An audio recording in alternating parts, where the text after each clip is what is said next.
Hi, Jerry here. Really happy to answer the question you asked, how to buy and sell houses for profit. I've been a real estate investor since 1980 and I bought and sold a lot of properties, and there's a few key things that I do that have really helped me be successful in this endeavor. First thing is you're going to need to know a really good realtor. Now really interview a few realtors to find the right one that really knows the area that you're going to be working in, is a real mover and shaker, and is up to date on all the pricings and what's happening in that area. Next thing you're going to need to know is a good contractor, and again, interview them. It's like anything, there's good and bad. So find a good one who can be on time, on budget, and who's nice, friendly to work with, who's got connections in towns.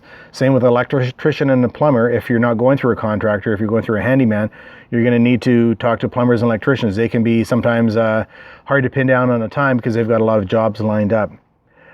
Another thing you're going to need to know is a good lawyer. Interview lawyers to find one that works for you when you're buying and selling the houses. And the next thing, you're going to need to know a good banker. Get to know your banker personally if you can, or your Uncle Harry if he's got more money than the bank, because you're going to have to fund this project and you may have to sit on it for a while. So you're going to want to, find somebody that's going to be able to work well with you on that. Now, the first thing that I like to do is create a timeline. Okay, if I'm going to be buying a property, say, beginning of the month, it's going to take so long to close, 6 weeks to close before I can actually move, start on the property. Then I'm going to have everything lined up. I've gone through the property. I've made my list of materials I'm going to need. I've hired my contractor, got the plumber and the electrician lined up. The big key to this is to get in and out as fast as possible. The longer that you stay in the project, the less profit you'll have at the end of it, because you have carrying costs that add up and add up and add up. And if it goes on too long, you could also have a dip in the market, which is going to create less profit for you, and obviously more difficult to sell. There's a lot of enjoyment if you're a hands-on kind of person like I am, where I like to get in there and do it. I've also bought properties outside of my area where I've hired contractors, and it's really good to know, having a base knowledge, so you can, when you're talking to your contractors, they're being straight with you. A lot of contractors want to make an absolute palace out of your little cottage, and you can spend too much money on the house. And another thing is, often because it's our kind of pride and joy, our little project, we want to make it the nicest house on the block. Now, that's not necessarily good investing, because the nicest house on the block isn't going to sell very fast.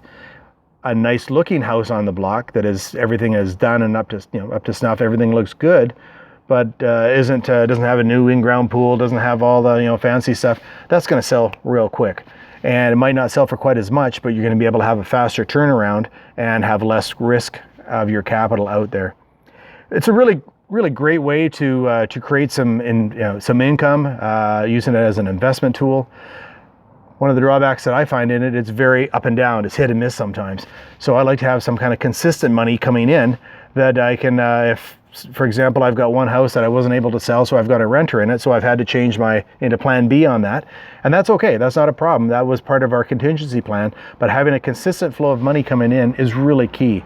And if this is what I do now, have various streams of passive income coming in. If you'd like to have a look at what I'm doing to afford my real estate deals on a consistent basis, just click the link on the page or go to workwithjerry.com. That's workwithgerry.com, workwithjerry.com.